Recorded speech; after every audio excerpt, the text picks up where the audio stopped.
ನನ್ನ journey start ಆಗಿದ್ದು pranic ಹೀಲಿಂಗಿಂದ. ಆವಾಗ ನನ್ನ ಗುರು ಇದ್ದಿದ್ದು ಮಾಸ್ಟರ್ ಕ್ರಾಕಾಕ್ಸಿ, ಬಟ್ ಅವರು ಅಂದರೆ ಈ ವರ್ಲ್ಡಲ್ಲಿ ಇರಲಿಲ್ಲ ಅವರು. ಬಟ್ ನಾವು ಹಲವಾರು ಕೋರ್ಸಸ್ ಇತ್ತು, ಹಲವಾರು ಸ್ಟೇಜಸ್ ಇತ್ತು, ಅದನ್ನೆಲ್ಲ ಮುಗಿಸ್ಕೊಂಡು ಸೊ ಆ ನಂತರ ಪ್ರಾಣಿಕ್ ಹೀಲಿಂಗ್ ಆದ ನಂತರ ನನಗೆ ಒಂದೊಂದೇ ಬೇರೆ ಬೇರೆ ಮೊಡ್ಯಾಲಿಟಿ ನನಗೆ ಕನೆಕ್ಟ್ ಆಗ್ಲಿಕ್ಕೆ ಶುರು ಆಯಿತು. ಸೊ ಈ ಥರ ನನ್ನ ಸ್ಪಿರಿಚುವಲ್ ಜರ್ನಿ ಸ್ಟಾರ್ಟ್ ಆಯಿತು. ಯಾಕಂದರೆ ಪ್ರಾಣಿಕ್ ಹೀಲಿಂಗಲ್ಲಿ ನಾವು ಕ್ರಿಸ್ಟಲ್ಸ್ ಯೂಸ್ ಮಾಡ್ತೇವೆ, ನಾವು ಕೈ ಯೂಸ್ ಮಾಡ್ತೇವೆ, ಹೀಲ್ ಮಾಡ್ತೇವೆ, ಪ್ರಾಣ ಇದು ಮಾಡ್ಕೊಂಡು ನಾವು ಹೀಲ್ ಮಾಡ್ತೇವೆ. ಅವರಿಗಿರೋ ಏನಾದರೂ ಕ್ವೆಶ್ಚನ್ಸ್ ಅಥವಾ ಅದು ಹೇಗೆ ಬಂತು, ಆ ಕಾಯಿಲೆ ಹೇಗೆ ಬಂತು, ರೂಟ್ ಕಾಸ್ ಏನು ಅದರದ್ದು, ಸೊ ಅದೆಲ್ಲ ಗೊತ್ತಾಗುತ್ತೆ.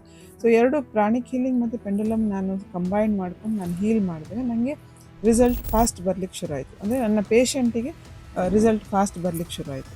ಚಕ್ರ ಅಂದ್ರೆ ಏನು ಮ್ಯಾಮ್ ನಿಮ್ಮ ಪ್ರಕಾರ? ಕರೆಕ್ಟ್, ಅದೊಂದು ಇಂಟ್ರೆಸ್ಟಿಂಗ್ ಟಾಪಿಕ್ ಆ್ಯಕ್ಚುಲಿ. ಚಕ್ರ ಅಂತ ಹೇಳಿದರೆ ಈಗ ಎಲ್ಲ ಜೀವರಾಶಿಗಳಲ್ಲಿ ಚಕ್ರ ಇದೆ. ಸೊ ಅದು ಕಣ್ಣಿಗೆ ಕಾಣಲ್ಲ, ಇಟ್ಸ್ ಎನ್ ಇನ್ವಿಸಿಬಲ್. ಚಕ್ರ ಬಗ್ಗೆ ಡಾಕ್ಟರ್ಸಿಗೆ ಗೊತ್ತಿರಲ್ಲ.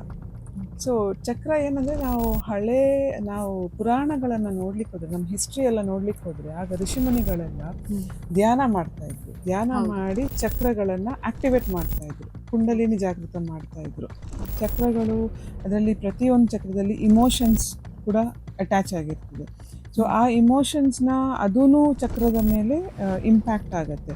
So mentally physically mentally physically both. So ನಿಮಗೆ ಅಬ್ಯಾಂಡೆನ್ಸ್ ಆಗಲಿ, ಫೈನಾನ್ಷಿಯಲಿ ಸಕ್ಸಸ್ ಆಗಲಿ, ಅಥವಾ ರಿಲೇಷನ್ಶಿಪ್ ಇಶ್ಯೂಸ್ ಆಗಲಿ, ಫ್ಯಾಮಿಲಿ ಇಶ್ಯೂಸ್ ಆಗಲಿ, ಅಥವಾ ಚೈಲ್ಡ್ಹುಡ್ ಟ್ರಾಮಾ ಇಂಥದ್ದೆಲ್ಲ ಇದ್ದಾಗ ಚಕ್ರಗಳ ಮೇಲೆ ಅದು ಎಫೆಕ್ಟ್ ಆಗ್ತದೆ.